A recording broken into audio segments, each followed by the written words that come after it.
हम AC motorise treadmill लें या डीसी मोटराइज, तो मैं आज इसी पे ही बात करूँगा। ये मैंने यहाँ पे एसी मोटराइज ट्रेडमिल है और ये हैं दोनों डीसी मोटराइज ट्रेडमिल। अब इसमें कुछ स्पेसिफिकेशन ये रहती हैं। पहले हम डीसी मोटराइज ट्रेडमिल को कवर करते हैं। इसमें सबसे पहले ये मोटर मैं दिखाऊंगा आपको, मोटर दिखाना चाहूँगा। ये डीसी मोटर होती है, ये कई कैपेसिटीज़ में आती हैं। 0.75 horse power, 1 horse power, 1.2 horse power से लेके 3 HP तक की मोटर्स रहती हैं। 3 HP की मोटर ये 3 HP की मोटर है और ये है 1 HP की मोटर। अब इसमें डिफरेंट कैपेसिटीज़ के हिसाब से इसमें ये लोड ले सकती हैं। अब जैसे 60-65 kg के अगर यूज़र है तो उसके लिए बेस्ट है, और लेकिन वो 15-20 मिनट 30 मिनट से ऊपर ये मोटर नहीं चलेगी, क्योंकि उसके बाद ये गर्म हो जाएगी। देखिए आप इसके साथ में अगर आप इलेक्ट्रॉनिक कार्ड देखें, इसका मैं कार्ड दिखाना चाहूँगा। बहुत छोटा कार्ड रहता है जो कि इस मोटर को ये सपोर्ट कर सकता है। इसके ऊपर अगर कैपेसिटी की हम मोटर इस वाले कार्ड पर लगाएंगे तो ये सपोर्ट नहीं करेगा। तो इस हिसाब से इसका रनिंग टाइम भी कम हो जाता है मशीन का। अगर आपके वेट ज़्यादा है तो ये आपको प्रोपेल भी नहीं कर पाएगी उतना। फिर हम इसकी स्पीड पे आते हैं, क्योंकि मोटर छोटी है, कैपेसिटी छोटी है। अब छोटा इंजन लगा है तो कम स्पीड पे आप ऑपरेट कर पाएंगे। मैक्सिमम इसकी 10 किलोमीटर 12 किलोमीटर ऐसे जाएगी पर आवर के हिसाब से स्पीड रह सकती है। और इनकेस अगर हम 3 HP पे चलते हैं, ये भी डीसी मोटर है। डीसी मोटर देखिए PMDC ये कहलाती है। परमानेंट मैग्नेट्स होती हैं इसके अंदर। अगर आप इधर लोहे की चाबी लगाएंगे तो ये चिपक जाएगी इसके साथ, तो चिपकेगी, मतलब ये इसके अंदर मैग्नेटिज्म रहता है जो PMDC मोटर्स होती हैं। और अगर आप इस मोटर को ज़्यादा यूज़ नहीं करते हैं, ट्रेडमिल खड़ी रहती है काफ़ी दिनों तक, तो इसका मैग्नेटिज्म भी लूज़ हो जाता है, तो जिसकी वजह से फिर मैग्नेट ये दोबारा रीगेन नहीं करता और मोटर इसकी चेंज करनी पड़ती है, इसकी रिवाइंड नहीं हो पाती है मोटर। फिर हम आते हैं इसके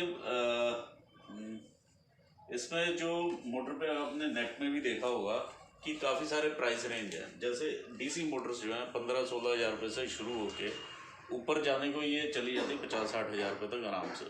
और वो डिपेंड करता है कि मोटर क्या लगी है और क्या उसका PCB कार्ड लगा। अब इसमें देखिए PCB कार्ड उससे बेटर लगा हुआ है। ये 3 HP मोटर को सपोर्ट कर सकता है ये PCB कार्ड। ऐसे ही कार्ड्स और भी रहते हैं जो डबल कैपेसिटर में रहते हैं। इवन अगर आपका वेट ज़्यादा होगा तो भी वो सपोर्ट कर जाएगा। 100 kg वेट होगा तो भी वो सपोर्ट करेगा। ये जो पर्टिकुलर कार्ड है और ये मोटर है, वैसे अगर आप 80 kg के हैं, 90 kg के हैं, 95 kg के हैं, तो भी ये सपोर्ट करता है और आपको प्रोपेल करता है। अब 90 kg का मतलब कई मिसकंसेप्शंस बाजार में ये भी चल रही हैं कि क्या मैं 120 kg वाली मोटर लूँ। इसी को लोग 120 kg का कह के बेच देते हैं। एक्चुअली ये ज़्यादा से ज़्यादा 95 kg 100 kg से ऊपर ये नहीं। अगर आप एक्चुअल वेट है 100 तो ये ले पाएगी। उससे ऊपर अगर आपका वेट है तो these machines are not meant for you. उसके लिए आपको एसी कमर्शियल मोटर लेनी पड़ेगी। अच्छा, इसका भी यूसेज टाइम जो है 30 to 45 मिनट्स मैक्सिमम रहता है। उसके बाद ये मोटर गर्म हो जाती है और आपको रेस्ट देना पड़ता है मशीन को आधे घंटे का नेक्स्ट यूसेज से पहले। लेकिन हम स्टिल ये फैमिली यूज़ के लिए है और घर पे आप डोमेस्टिक यूज़ पे रख सकते हैं मशीन, क्योंकि आधा घंटा ही आपने मशीन यूज़ करनी होती है और ये डिपेंड करता है कि किस स्पीड पे आप लोग करते हैं इसको।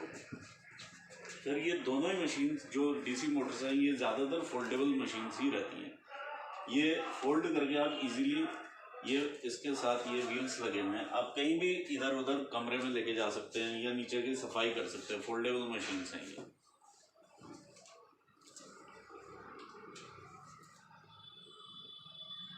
इसमें 2-3 ऑप्शंस रहते हैं। एक तो नॉन इंक्लाइन मशीन रहती है, जैसे ये नॉन इंक्लाइन मशीन है। एक होती है जो मैनुअल इंक्लाइन है, नीचे मैनुअल अरेंजमेंट लगा होता है, आप इंक्लाइन कर सकते हैं मैनुअली, उसे मैनुअल इंक्लाइन पे आप लेके आ सकते हैं। फिर एक ऑप्शन रहता है जो कि मोटराइज्ड इंक्लाइन होता है, उसमें यहाँ मोटर लगी होती है जो कि मोटर से आप इंक्लाइन करते हैं मशीन को। ये सजेस्टेबल होता है कि इंक्लाइन पे उतना ज़्यादा वॉक नहीं करना चाहिए, क्योंकि नी के लिगामेंट्स और जो आपके एंकल जॉइंट के लिगामेंट्स है वो दोनों ही ख़राब हो सकते हैं। देखिए पोस्टर पर भी दिखाया हुआ हमने, ये नी और लिगामेंट, ये एंकल जॉइंट्स के जो लिगामेंट्स हैं ये ख़राब हो जाते हैं। तो हालांकि हर मशीन के अंदर हमने सपोर्टर्स, यानी हर मैन्युफैक्चरर उसमें एब्जॉर्बर्स दे के ही भेजता है, लेकिन एब्जॉर्बर्स होने के बाद भी आप ज़्यादा अगर इंक्लाइन करेंगे तो आपका पैर ऐसे टिल्ट रहता है। जब वो पैर टिल्ट रहेगा तो उस केस में यहाँ पे स्टेनोसिस रहता है या दर्द बैठ जाएगा आपको हमेशा। तो बेस्ट है कि आप प्लेन पे ही करें, वो ज़्यादा बेटर रहता है। अब हम आते हैं टुवर्ड्स कमर्शियल मशीन। और कमर्शियल मशीन में देखिए ये मोटर है, इसकी हैवी मोटर लगी होती है। आप देख सकते हैं ये अगर आप 100 किलो 120 किलो 115 किलो जो भी आप हैं, आपकी वेट है एक्चुअल वेट, आप उस पर इसको मशीन को ऑन करके इजीली आप कर सकते हैं।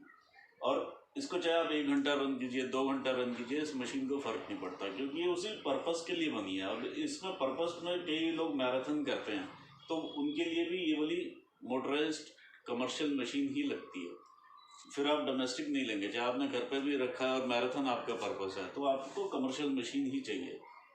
और अगर आप चाहते हैं, दूसरा यूसेज है कि इनका जिम्स वगैरह में यूसेज रहता है कमर्शियल मशीन्स का, क्योंकि एक के बाद दूसरा बंदा चढ़ रहा है उतर रहा है, चढ़ रहा है उतर रहा है, तो काफ़ी लंबा यूसेज हो जाता है एक शिफ्ट में, 6 घंटे 7 घंटे 8 घंटे चल जाता है। तो उस केस में आपको ये ही चाहिए। पॉज कर दी। इस केस में जो मोटर कैपेसिटी रहती है वो 2 HP से स्टार्ट हो जाती है मोटर, 3 HP 4 HP तक रहती है। अब ये 4 HP की मोटर भी रहेगी कॉन्टीन्यूस यूज़ में, यानी अगर आप 3 HP कॉन्टीन्यूस यूज़ लेते हैं तो वो 6 HP पीक वैल्यू वाली मोटराइज ट्रेडमिल रहती है, और वो बेस्ट रहती है कमर्शियल यूज़ के लिए बेसिकली। और इनकी जो रेंज स्टार्ट हो जाती है 1.25 लाख रुपये से लेकर 2.5 लाख रुपये तक चली जाती है, एज़ पर ब्रांड्स। अपने अपने ब्रांड में अपने अपने प्राइस रखे हुए हैं। ये नॉन फोल्डेबल रहती हैं ज़्यादातर मशीन्स ही आपकी, और 20 किलोमीटर पर आवर की इसकी स्पीड रहती है। और इनकी जो विड्थ रहती है, विड्थ वाइज भी ये 19-20 की विड्थ रहती है, जो बेल्ट का साइज रहता है। ऑल्दो विड्थ हमें उतनी मैटर नहीं करती है, क्योंकि हम लोग एक स्ट्रेट लाइन पर ही चलते हैं। ये भी एक मिसकंसेप्शन है कि ज़्यादा विड्थ वाली मशीन हो, ऐसा नहीं होना चाहिए। आप एक नॉर्मल उस पर चलते हैं, नॉर्मल लाइन पे ही चलते हैं। जब आप वॉक करते हैं, भागते हैं, तो एक लाइन में ही वॉक या भागते हैं। इसके लिए आपको चौड़े होके नहीं भागना है, सिंपल एक लाइन में भागना है, तो वैसा ही आप यूज़ कर सकते हैं। यानी इससे कम विड्थ वाली चीज़ भी आपको चलती है। दूसरा रहता है इसका ड्राइव। अब ये ड्राइव है, जैसे उसमें पीसीबी कार्ड लगा हुआ था छोटा, इसमें ये ड्राइव लगी हुई है फुल फ्लैश। देखिए इसमें काफ़ी सारे फिल्टर्स कैपेसिटर्स वगैरह लगे हुए हैं, और ये काफ़ी हैवी ड्यूटी बना देती है इस वाली मशीन को। सिमिलरली इस टाइप की भी ड्राइव आपको कुछ मशीनों में देखने को मिल जाती है, इस टाइप की ड्राइव भी देखने को मिलती है। तो ये ओवरऑल मशीन को काफ़ी हाई स्ट्रेंथ देती है। बंद करके इसमें ये इंक्लाइन मोटर लगी हुई है। अब इतनी महंगी मशीन रहती है तो इसमें इंक्लाइन मोटर मैन्युफैक्चरर लगा के ही देता है। आप अगर इंक्लाइन पर ट्रेनिंग करना चाहें, HIT करना चाहें, हाई इंटेंसिटी वर्कआउट रहता है, वो हाई इंटेंसिटी ट्रेनिंग रहती है, जो 10 मिनट्स का आपने बहुत ही हाई वर्कआउट करना रहता है, तो उस केस में ये काम आती है मोटर। और ये बेसिकली फिजिकली फिट बंदे जैसे प्लेयर्स हैं तो वो लोग ये यूज़ करते हैं, या किसी ने पुलिस एग्जामिनेशंस देने हैं या कुछ और देना, उस टाइप की वर्कआउट की जो ट्रेनिंग रहती है, high intensity workout training for 10 minutes, उसमें ये मोटर ज़्यादातर यूज़ होती है। अदरवाइज़ आप इंक्लाइन पे वर्कआउट ना करें, और इंक्लाइन पे वर्कआउट करने के लिए आपको नी कैप्स पहनना है, ये सब वो प्रिकॉशंस अलग से लेनी पड़ती हैं। दूसरा, इस मशीन में या सारी मशीन्स में शॉक एब्जॉर्बर होते ही हैं, ऑटोमेटिकली इनबिल्ट रहते हैं। और इनकी जो ये मोटर रहती है, यानी काफ़ी हाई यूसेज, जब आप 2 घंटे भी चल लेते हैं तो भी उतना इफ़ेक्ट यानी गर्म नहीं होती हैं। और अगर इनकेस की कभी इन मोटर्स पे इफ़ेक्ट आ भी जाए तो ये रिवाइंड हो सकती है। तो ये AC मोटर्स हैं, दीज आर DC मोटर्स रहती हैं जो कि रिवाइंड नहीं हो पाती हैं। DC मोटर्स जो हैं वो रिवाइंड नहीं हो पाती हैं।